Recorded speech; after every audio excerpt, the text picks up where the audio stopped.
Hello, lovely people. Welcome to the Almita Made channel. My name is Alma and I'm here to talk all things making, mainly sewing, but there's a few more bits that poke their head in every now and then.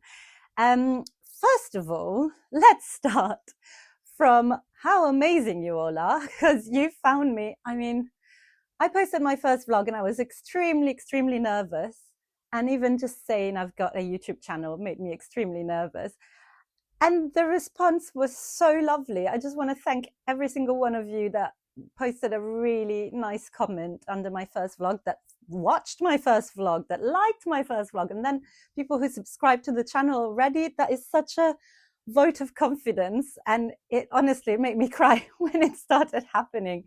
I just thought, I'm going to start this, and maybe the first few vlogs I'll make my friends like the vlogs and watch them on mute, because they don't sew. They can just put it on mute. At least it will look like someone's watched it. But suddenly it just happened. And honestly, I'm so grateful.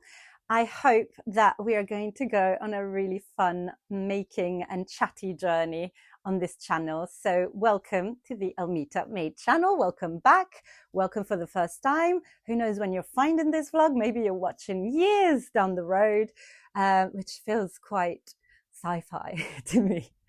But yes, my name is Alma. I am primarily a sewist, but today I'm going to also talk a little bit about knitting. So I'll keep it slightly separate, so you can skip it if you're just a sewist, or you can just skip to the knitting if you're just a knitter. But also, let's be friends. Let's merge the two. They're beautiful crafts. Okay, so for my first vlog, which I'll link to below if you haven't watched it, I did a Stitch Festival haul because I did buy a lot of stuff. And one of the things is going to lead very nicely into this first recent makes vlog, because I used one of the fabrics already, and I'm very proud of myself because, as I said in the last vlog, I bought a lot. I felt quite guilty about buying a lot, but I thought as long as I use it, then it's all good. It just needs to not all sit in a bag somewhere lingering. Or hiding even. I don't have that much storage in this flat, so I just need to use this stuff. And to set myself up for success, as soon as I got home, from working the Stitch Festival, I started putting things on a wash, all the fabrics, so that everything is washed and ready to use, which I do find that sort of speeds up the process for me to go from fabric to make. Another thing that speeds up the process for me very much so is cutting out the pattern on a different day than I'm planning to make it. It sounds convoluted, but basically I used to start a project from scratch and go like, I've got a Saturday afternoon, let's see, I can do it all. I'm going to cut out the pattern, cut out the fabric, and then start sewing. And those first two things actually take quite a bit of time. So I've started now separating them. So of an evening, maybe I'll just cut out the paper pattern, and then another evening I will use the cutout pattern to cut the fabric, and then another day, fresh as a daisy, I start sewing. And this has really helped my productivity, I would say. So I would really recommend it.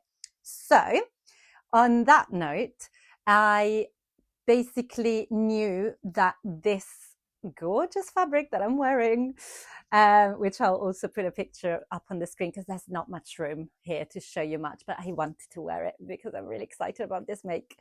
So this fabric was the one that I was almost, it's hard to pick a favorite, but it's one of the ones I was the most excited about from the Stitch Festival purchases.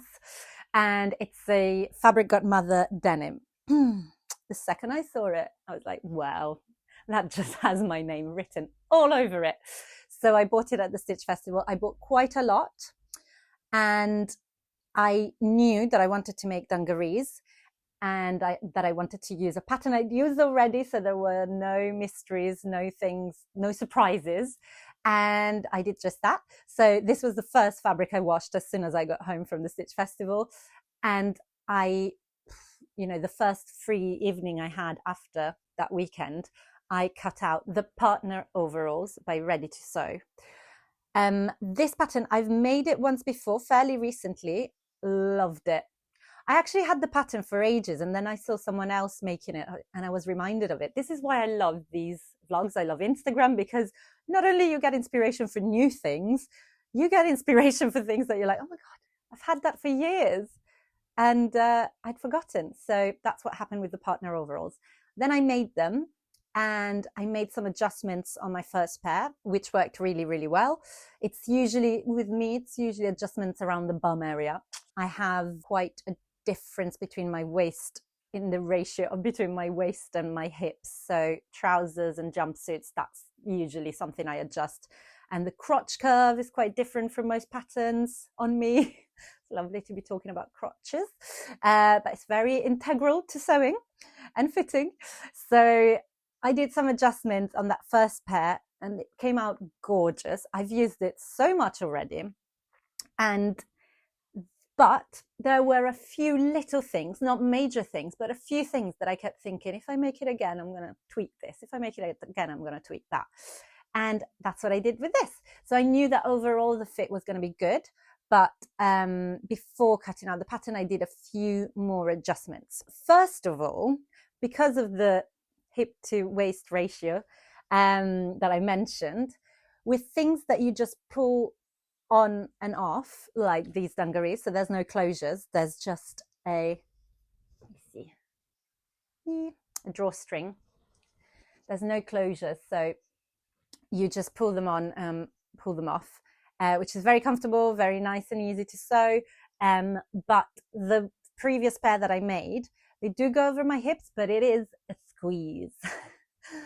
So I just made the straight size that I was for the pattern, which I think off the top of my head was a 38, the kind of French sizes. And, going by the finished measurements, it looked okay, but I just wanted a little bit more ease, just to, that moment of squeezing where you go like, oh, just to avoid that.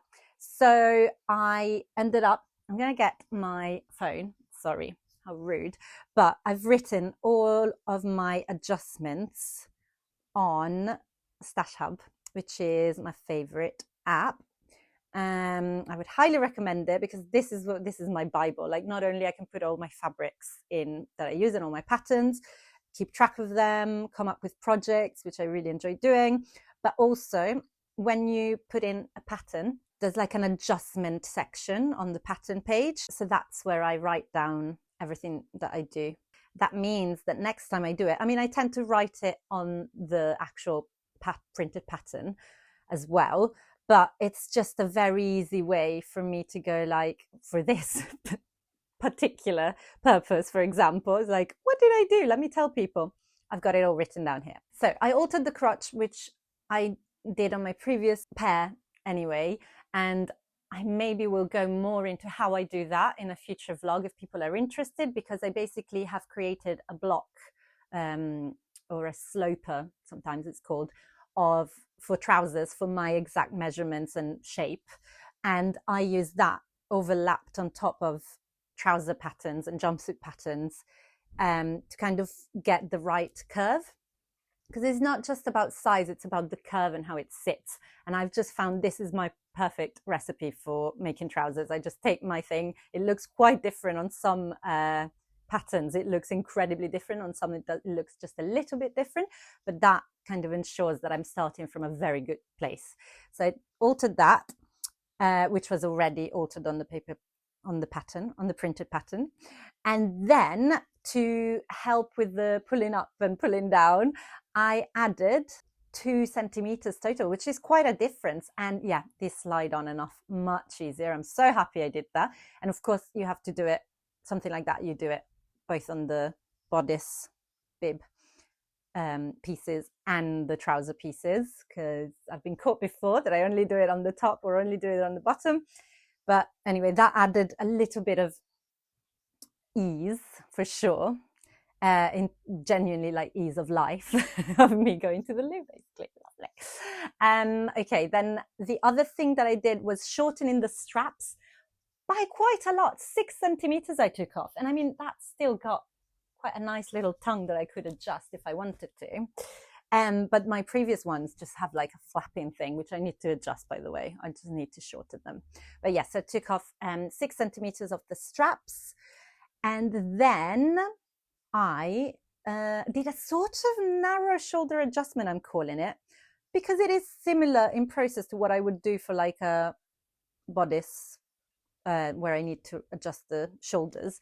So I took the bib, front bib piece only from bib to, and I sort of just twisted it in a little bit so that this part, the top, is a little bit smaller than it would be for my given size. And also removed a little wedge at the front, because what I find with bibs like this on different patterns, different companies as well, like it just happens, I end up with a little bit too much fabric at the top and maybe this kind of effect, which I don't love.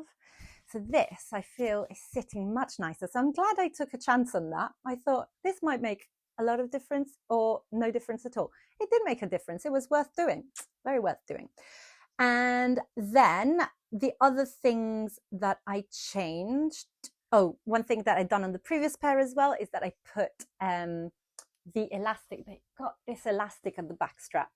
I don't know if you can see, but in the pattern, they call for just like the naked elastic. So you just have strap and then elastic. And I thought, I can't just have white or black elastic with this gorgeous fabric. Like, no, let's put the elastic inside the strap. So I did that in the previous pair as well. And on this one, that works a treat. And it's a little bit fiddly because once you've sewn the straps, you basically poke in the elastic, you stitch it somewhere. You have to work out how far it's going to stretch. I've stitched it at one point, pulled it out with some tweezers and then stitched it down again. It's not easy, but I'd much rather that than having a piece of just white elastic. Can you imagine? It would ruin the look. And then the other thing that I changed, and this is again out of wearing my other pair, I've realized what I want and what I need. So one thing I kept doing with my other pair was reaching for the back pocket on the right, and there was no back pocket on the right, which quite upset me. I just kept doing this. So I thought, okay, well, let's fix that. The two sort of big leg pockets on this pattern, I'll put a line drawing up maybe. It's very clever. It looks really cool, but you've got two, it's kind of asymmetrical. So one pocket on the left, it ends at the side seam and it's lovely. It's just the right size. It fits a Kindle, which is all I want. It's my test for any pocket. It's like, is it big enough for my Kindle? And I love that one. On the right, the original is similar to the first one, but then it wraps around to the back of your right leg. Now it looks cool, and there's a little pen pocket in there. It looks very, very cool. However, what I found was one, that I didn't have a back pocket proper, like a patch back pocket, because the main pocket is wrapping around. But also, when I put my phone in my right pocket, which is mainly where my phone lives, because I'm right-handed, I just need that quick access. My phone would sort of slide to the back of my leg and I would end up sitting on it, and it's still just, it's inconvenient. So I decided just to cut two of the left pocket, basically mirrored it exactly. I mean, the fabric's so busy that you probably wouldn't have seen the detail of the different looking pockets anyway. I'm happier with my pocket organization, and yeah, that's it. I'm extremely happy with this make. I will wear it a lot. I'm going to keep the other ones for like dog walking, and you know, I don't mind if they get dirty. These will be more precious dungarees because look at them. About the fabric, I'm just going to say this denim is divine. I've used fabric Godmother denim before. I've used the leopard print one and I love that one, but this has an extra something. It's like it's brushed. I don't even know what's going on, but it's so soft. It's washed really well, so I pre-washed it and the colors have really held up. I'm hoping that they keep holding up in every wash because, I mean, The print is incredible. I love it. And I did have a little bit left over of this fabric. So I already made something else, and I've got still a little bit left for that will live in my stash to hopefully become a present or something. But I'll get onto the other make later on. Now, oh, I should mention that I'm wearing the dungarees with this ultimate t-shirt from Sew Over It, which I did not make to wear with these dungarees. I think it's worth saying because look at the match. Mad. It's made for it, and yet I made this last year, if not longer ago. It's there's something to be said for getting obsessed with a color, which for me is purple, lilac, pink as well, let's face it. But you start making things without planning for them to go together, and suddenly they just do, which is, it's amazing. It's great. So yeah, I just had a ready-made outfit. I will probably mainly wear these dungarees with t-shirts underneath. I think that's the stuff. I might try it with a shirt. I don't know. Bit fancy bananas. Let's try. But yes, that is my first make and my first big fabric purchase from the Stitch Festival used. So I am ecstatic about that. Okay. Now, the next one, I'm going to show it to you. I just want you to look at the details of this next make, and then I'll put it on, but also put some pictures up.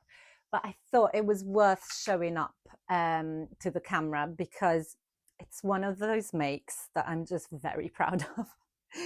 So this is the Sew Over It Bonnie blouse. And it's one of Sew Over It's older patterns that I've kind of been ogling for years. And I just never got around to making one. And this year, in preparation for the Stitch Festival, where Bonnie is always very, very popular, I thought, okay, I'm gonna make one. I just need to make one. So I had a little bit of fabric left. This is also Fabric Godmother, a theme. I am not sponsored by Fabric Godmother, by the way. I just adore their fabrics. Although if anyone from Fabric Godmother is listening, I am open. Drop us an email. But yes, so it's a Fabric Godmother viscose crepe, which I love as a weight to sew with and to wear. It's just beautiful. The Bonnie blouse can also be made as a dress, and it can also be made with pleats. Now, the version with pleats is gorgeous, but I do not think it's worth doing if you're using a heavily patterned fabric, because they will just disappear. So if you want to make the pleated version, use a plain fabric or something maybe with a very sporadic print. Fancy that. So I went for a print and I decided not to do the pleats. But the construction of this pattern is so beautiful. And I just kept going through certain steps and going, oh, I would never have thought to do that. Like the way that the instructions get you to sew a very pointy collar, which I love. Can you see that? Yeah, that's nice. It's really clever. I love it. And there's a lot of hand sewing, which I am not usually a fan of, but I think I'm not a fan of hand sewing because I don't think I do it well. This is the truth. I think I'm not precise enough to do a good job with hand sewing, and this is why I try to avoid it. With this one, I thought it's just a little blouse, Alma. Come on, just concentrate and do it properly. And I did. And in some bits, it's more successful than others. Let me see if I can show you a bit of both. I think, like, no, it is successful. It's also all on the inside. You know what? I am proud of this. So there's, for example, there's a tiny bias binding to finish the neckline, and that's hand sewn. I'm proud of that, with a bit of cream thread. Then there's the waistband. Okay, the waistband I started and I wasn't happy with how it was looking, so I started again and I'm okay now. I'm quite happy with it. I mean, again, this is just the inside. I don't know if you can even see much, but on the outside you see nothing, which is what really matters. On the outside you see no stitches, but that's how the waistband is held in place. And I I love the pattern. I love this little blouse. I was brave and I've got these labels that I love, but I always feel very nervous about using them. They're from So Anonymous. It just says, nailed it. Do you see what I mean? That you don't want to put it in too early, just in case it all goes terribly wrong. But with this one, the way that I was proceeding really slowly and even unstitching things and restitching things, I was like, no, I'm gonna use the braggy, the braggy label that says I nailed it. And you know what? I think I nailed it. No, but I am very, very proud. I'm proud of it. I love how it looks.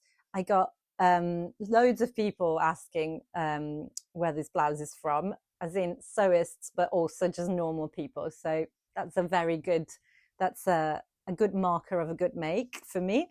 And oh yeah, the other thing that's beautiful is the concealed button placket, which is very, very delicate.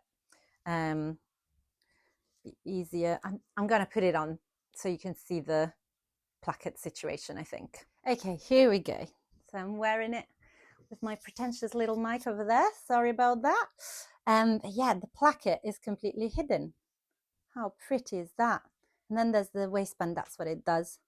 It is a very, very cropped blouse. No doubt about it. I happen to love that. It's very vintage looking. I wear it with extremely high-waisted things. So these are my ultimate trousers. I'll put a picture of the full outfit. Because it's a very good combo. My ultimate trousers have an added waistband, so it's even higher. But yeah, high-waisted trousers. I wear it with my ultimate jeans. They are high-waisted enough as well.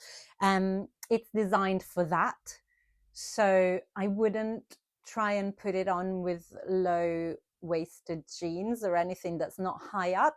If you're doing that, maybe lengthen it. You could lengthen it. You could just leave off the waistband of the bunny blouse maybe and just lengthen the whole thing just to tuck it in or leave it out. It could work. I just happen to love the actual way that it's designed, but it is very, very cropped. There's no I can't pretend it isn't, but how cute. It's adorable. And the collar I really, really love. So this, yes, it's a fairly recent make. It is from March, so I thought I would include it. And because it has had a lot of attention, I really, really love this little blouse. And I don't think it will be my last bunny. It is one that I've made straight out of the packet. So I'm quite lucky with Sew Over It patterns. Some patterns I can just make a straight 10. It depends on the kind of fit. This isn't actually that fitted, like there's room. And so it was completely fine to do just a size 10. With other things, I do need to do narrow shoulder adjustments. I do need to definitely alter trousers and things like that. But with this kind of blouse that's not like all stuck to you, then I get away with a straight 10. So nice and easy job for me on that. But the making of the blouse did take some time and some attention and some care and some love. And it shows, I think. It's really such a cutie. Now, the next thing I'm going to show you, I already showed a peek of it in my first vlog, but I thought I would talk to you in more detail about it. It is the Grainline Studio field bag. And yes, it is the banana fabric again. So this is the second thing I made from that fabric. I cut out my dungarees first to make sure that that was covered because it's quite a big pattern. And then I thought instantly I want to make a field bag out of it. And I cut it straight away. I made it literally days after buying the fabric. I was very proud of myself. Now, the story of this little bag, it is a project bag for knitting. I mean, it could be a project bag for all sorts of things, but I think it was designed for knitting. It was sold. This is how I discovered it. So I'm getting more into knitting. I'm watching a lot of knitting podcasts.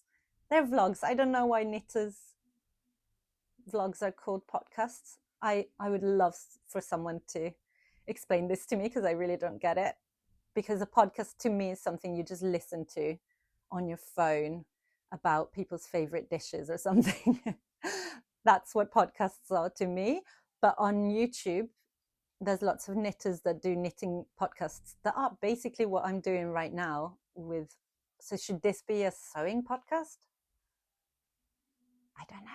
Anyway, I'm watching a lot of those, and two different vloggers were showing off their field bag. Now I'm watching really old vlogs because if I find a new vlogger, I go back to the beginning. I love doing that, and then I binge. I just watch. So there's stuff from like 2013 that I'm watching. I love it. It's like a time capsule as well. So two different vloggers separately on completely different years mentioned their field bag that they bought from a company that now escapes me. But I thought, oh, I bet I could make something like that. I thought I'm going to look up the product of the field bag from this company that sells it, and I'm just going to try and work out what it looks like so I can figure it out. So I look it up. The company doesn't exist anymore. I keep looking and looking, and then realize that Grainline Studio have bought the pattern from that company, and it's now sold as a pattern for people to sew. I had a very good 20 minutes there. Honestly, I was so chuffed. Also because having now made it, I think I would never have worked it out. This is very clever. It's a very cleverly constructed little bag. Now, the only thing that I changed, the only thing that I didn't love about this pattern, the bag, was that it's designed to just be sewn with one main fabric, like a canvas or denim in my case. And what happens here at the top is that you just turn over the canvas. So you end up with the wrong side of your fabric, creating this kind of lip. I didn't love that. I didn't like that at all. So I thought, reading through the instructions, thinking, can I line it instead? And I got a bit confused as to how I would exactly sew in a lining. And so what I decided to do instead was to sort of interline my outer fabric. So I got, first of all, I decided to cut the main bag piece as in the outer fabric and in the lining, which I just had in my stash, this dark green, which I quite like. It goes, it's green, it works. Just a cotton poplin. This is why it's good to have random bits of fabric in your stash. Don't throw away anything. I'm a big hoarder. And I had this piece. So I first of all sewed the pockets, because this has a lot of pockets on the inside. They're beautiful. Look at that. It's got pockets for all the things. I mean, I live for this kind of thing, honestly. Like, I've got my tape measure there. I'll show you the second pocket in a minute because it's divine. But basically, I sewed the pockets to the lining, because in the original also you get all the stitching of those pockets on the outside. Again, I don't love that as a detail. I like the smoothness. You know, if you're making it in a plain fabric, then you get all the stitching lines. I just don't love that. So I sewed all the pockets to the lining, and then I stitched the lining wrong sides together with my main fabric. I just stitched it all around. And from then on, within the seam allowance, and from then on, I just treated that main bag piece as one. And that worked beautifully, if you want to do that. Because then when the moment came to turn this lip over, it was the lining showing, not the wrong side of my banana fabric. So very pleased with that little hack. Now, let me tell you about why I fell in love with this bag. And the reason is very simply this. I mean, the shape of it is adorable, but it has an inside pocket on this side. How can I show it? Which is, first of all, it's big enough to keep a knitting pattern in, but also it had these little eyelets. I mean, they're called grommets in the pattern. I would call them eyelets, so that you pull your thread. Let's see if I can demonstrate. This could go horribly wrong. So I've got the beginning of some socks there, very beginning. Can you see? This is like a circus act, a balancing act. Yeah, can you see that? So the yarn is coming through an eyelet, which means it helps you stopping things from getting tangled, especially if, like me, you're planning to use more than one color. There's my second color. So that will go through a different eyelet, and they'll hopefully stay quite separate. I'm so excited about this. And then it has a drawstring, which, by the way, is the same drawstring kind of ribbon herringbone ribbon that I used for the drawstring on my dungarees. And also another detail that I love is this little handle, which I used some faux leather for suede, but you can use webbing as well, or some leather, yeah. Just a little scrap, but it's such a cute little handle. Now it's going to be hard to demonstrate, but the idea is that, and I have done this before I had this beautiful bag, you can knit on the tube standing up. Can you see? This is very, very confusing. Let me take these off. These are like little stoppers. How cute are they? Love them. And then I also have this. I'm just paranoid that my knitting's going to fall out. I've got one of these. I don't even know what they're called, but it kind of keeps the needles together. So that's what was going on there. But yeah, so if you might see me on the tube, da, da, da, da, just knit, knit, knit. I can't pretend to knit. I'm not that good yet. I need to concentrate. So let me replace all of this. Anyway, there we go.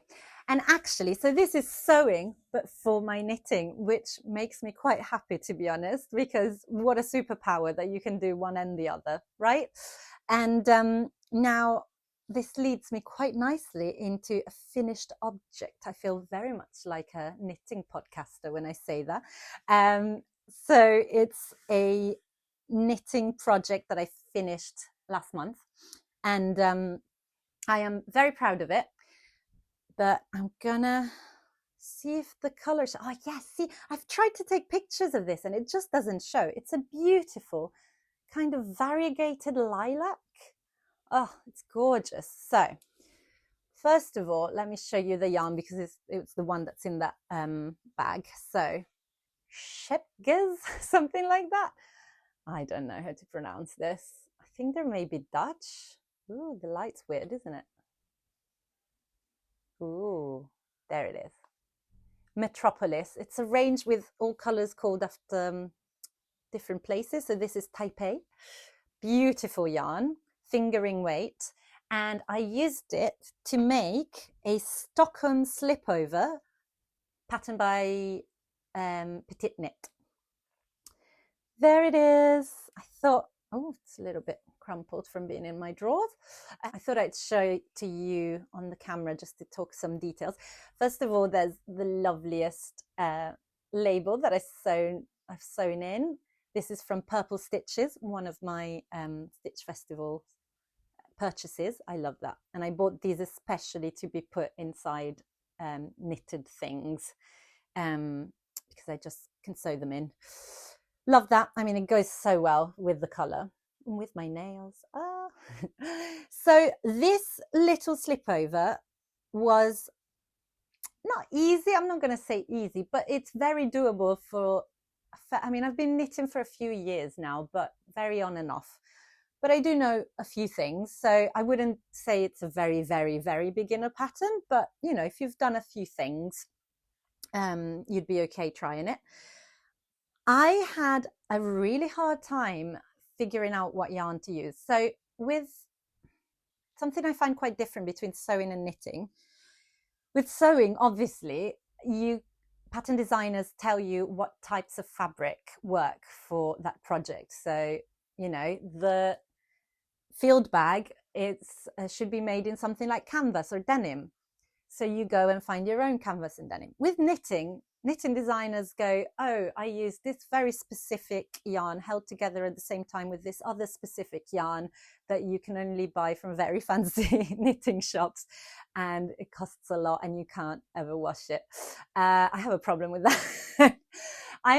Maybe if I was very, very good at knitting, I wouldn't mind spending a lot of money, because I do spend money on fabrics because I know I can do a good job. I am not yet at a point where I want to spend a lot of money on yarn. So when I see a pattern, I think, okay, what can I use that's affordable to me for this particular project? But Petite Knit especially does not say just use a DK weight and a fingering weight or an Aran weight. It just says brand names, and I can't afford those. And I don't, also, yeah, if I'm making something, I want to be able to wash it. Lots of stuff is hand wash only, which it's just not my lifestyle, to be completely honest. So I always look for something that can go in the wash and that is not too expensive. So this I would really, really recommend. This stuff is not, this I bought from the Wool Warehouse, and it's so many colors. It's fingering weight, which is good for socks, but also garments and things like that. So I would really recommend that. And it feels lovely, and it is 75% extra fine merino wool and 25% nylon. You know, it's not crap. It's lovely, lovely stuff, but I see it as affordable. And so it took me ages to basically translate what she was asking for, finding a yarn. And also I wanted a specific color. I wanted a lilac, and it wasn't everywhere, you know. So anyway, what I decided to do was just focus on the gauge. So I did 3 gauge swatches until I found one that gave me the gauge that they mentioned in the pattern, but also that I liked the fabric, because like at first I used the needle that was way too big and it was just too separated, basically. Does that make sense? It was too gappy. This I love, this fabric. So the fabric created by the knitting is lovely. It's not too tight, but it's covering, which I wanted it to be. And so I just went by that, and I ended up using 3.5 millimeter needles for most of it and 2.5 millimeter circular needles for the ribbing. The ribbing I love. Just the 1x1, quite narrow. I don't know if that's me. Maybe I should have just kept going and folded it under, although the pattern didn't say so. But yeah, I would love a chunkier kind of edge. But in terms of constructions, I really enjoyed it. So what you do is you knit like the front and then the back. So the shoulders are attached in this very cool way. I don't even know how that happened. I mean, I just followed the instructions and it happened. The instructions are very good, and Petite Knit have some very, very useful tutorials that are in Danish, I believe. So it's very funny. I'm just watching these Danish videos a lot. They have subtitles in English. I do not speak Danish, but it just made me laugh. Like every now and then Pat would walk in and go like, "Still watching you Danish?" I'm like, yep. But yes, so lovely tutorials that really help. And yeah, the construction comes together very nicely, and you basically sew that, and then you start knitting in the round, and it's just body, body, body, body. And then at the end, once everything's off the needles, you go back in and do the ribbing at the neckline, at the armholes, and at the hem. I decided to go with the smallest size because I like things tight, and from the pictures I could tell that there was quite a lot of V's in her design, so I went for the smallest size, and I honestly could have gone even smaller. Maybe I just went for the small rather than extra small. Yeah. But the thing that I changed was the length. So I made it cropped, and I'm going to put it on now so you can see how it goes. I mean, with the Bonnie blouse, it's quite adorable. I love it. Really, really cute. I would, however, like it tighter.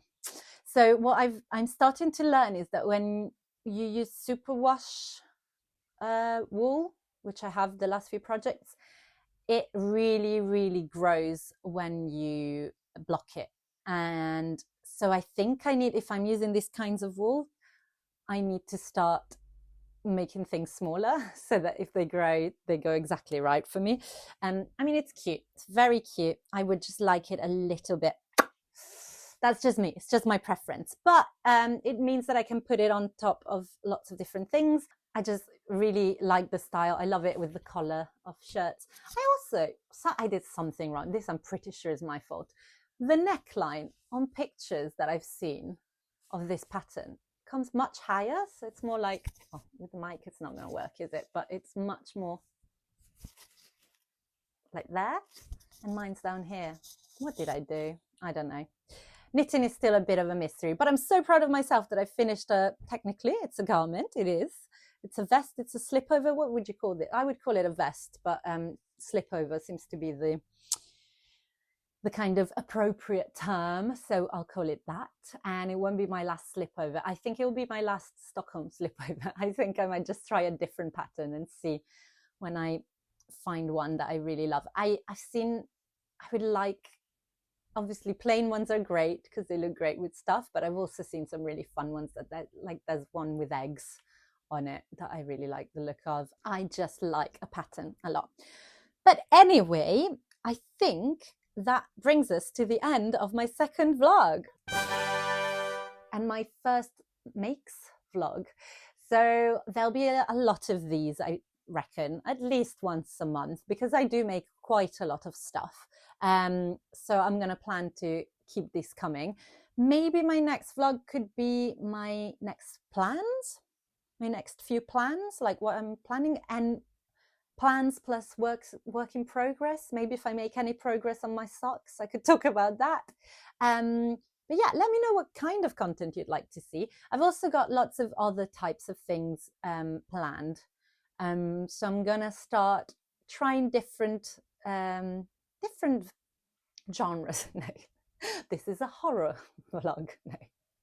I'm just going to try different types of things. So there'll be some that maybe are just chatty, like I would like to do a sewing origin story, which sounds so grand, but just to tell you how I came to sewing, because it is quite different and unusual probably. I would like to do that. I would like to do, I don't know, my favorite makes of the year so far, things like that. But let me know what kind of vlogs you really enjoy. There will not be a haul for a while, I'm sure, because that Stitch Festival haul really took it out of me. So that is gonna hopefully not happen again for a few months. That's important that it doesn't. But what you will hopefully see is that I'm using the various fabrics that I got there in projects that you then see in recent makes vlogs.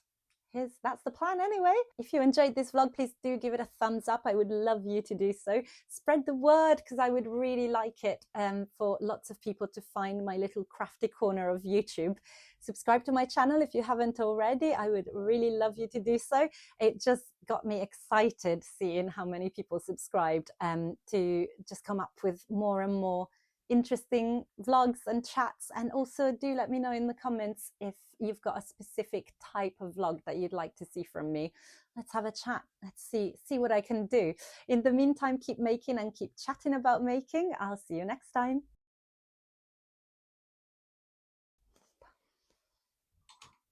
Just notice the thread.